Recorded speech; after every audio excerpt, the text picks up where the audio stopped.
Hi guys, Matthew Goodwin, who is a professor of politics at the University of Kent, but is also a writer that has covered issues such as Brexit, the rise of populism and identity, spoke to the Telegraph about the London-centric view of politics and how it's missing the bigger picture.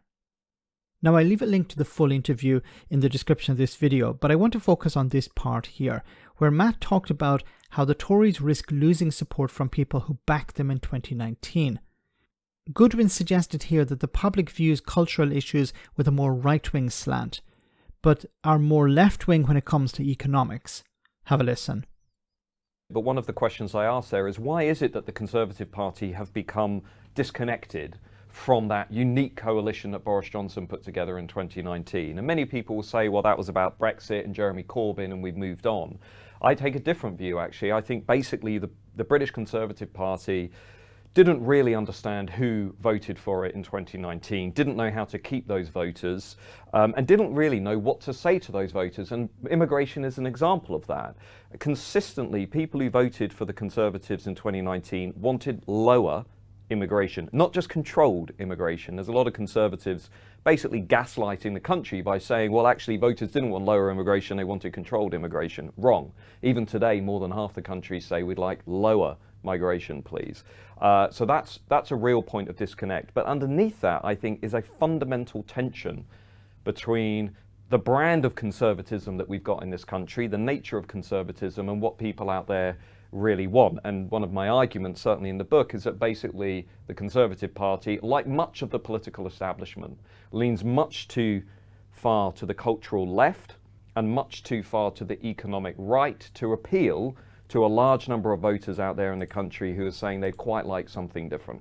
Okay. That's really interesting, because if we look at what Keir Starmer and the Labour Party are doing at the moment, they're talking very tough when it comes to issues like crime, or when they're talking about the asylum seekers or the immigration issue. They're not talking about providing safe routes. They're talking about providing funding to process claims. They're talking about cracking down on the smuggling gangs. So their rhetoric is somewhat on the right, not on the left. And when it came to, for example, the trade unions, Keir Starmer was not marching with Mick Lynch and others. He was very much avoiding that. Now, we could put that down to, well, he needs to focus on winning the election. But as we've pointed out before, these marginal seats are extremely important, and Labour are perhaps looking at their polling, internal polling, of course, and coming to the conclusion that, yes, on social media, people are left-wing, but when we actually speak to voters, they're more right-wing. Now, I don't know if that's true or not. I hope it's not true. But it is quite enlightening to hear what Goodwin had said here, that the general public are left-wing on economics, but right-wing on social issues. So when it comes to crime or immigration. Okay, let's talk about that last statement. So I've got a quote here from Dominic Cummings on Twitter, and he mentions your name. So he says, "To go left on economy and right on culture meme is lazy, ignorant oversimplification, typical of pundits and crap social scientists, academics." He says, he includes your name in that, who've never been responsible for running a winning election campaign. Similar to you always win in the centre ground. How do you respond to Mr. Cummings? Yeah, I mean, in fairness, Cummings never actually...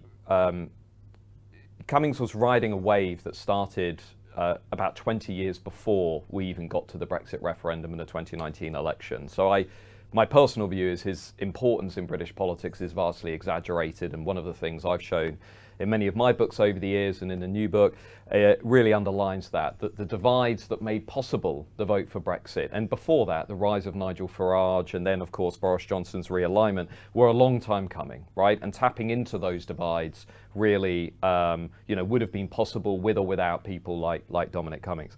But the research on this is quite clear. I mean, if you look at the people who left the Labour Party for Boris Johnson in 2019. They consistently leaned a bit to the left on the economy, a bit to the right on culture. If you look at the people who voted for Nigel Farage before Boris Johnson, it was much the same.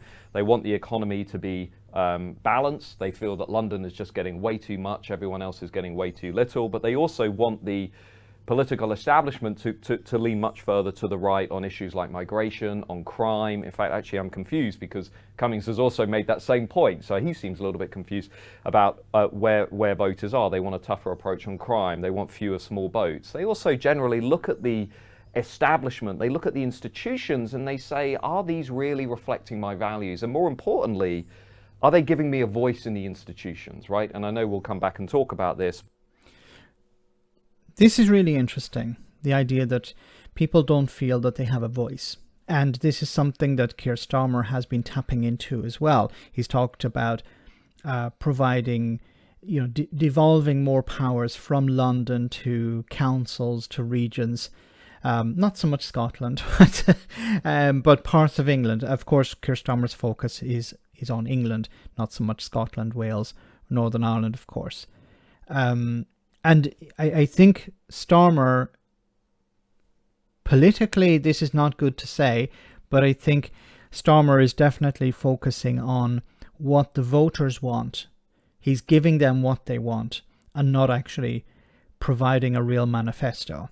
He's following the crowd, not leading the crowd. And it will help him win, certainly. He's much more popular than he was before. The Labour Party are much more popular than they were before. I've always said that the election is a referendum on the incumbent. So do people continue to support the Conservative Party? No.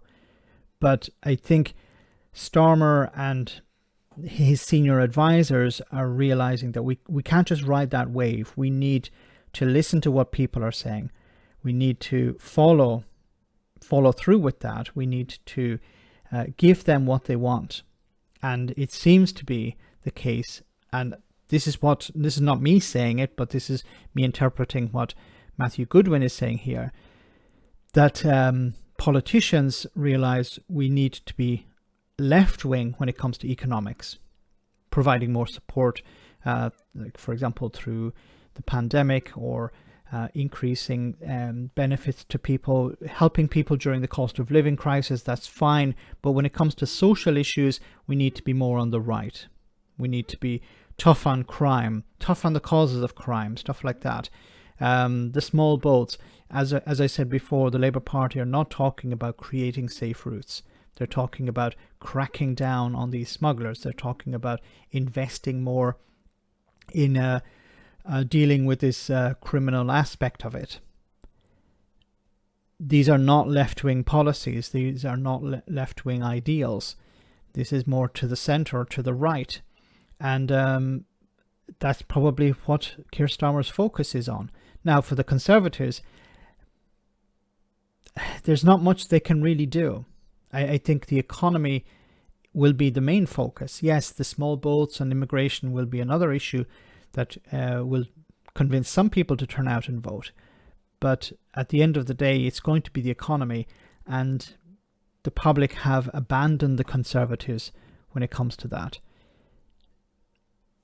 The situation would be different if Keir Starmer was not in charge. If there was a more left-wing politician in charge of the Labour Party, I think the chances for the Conservatives would be slightly stronger.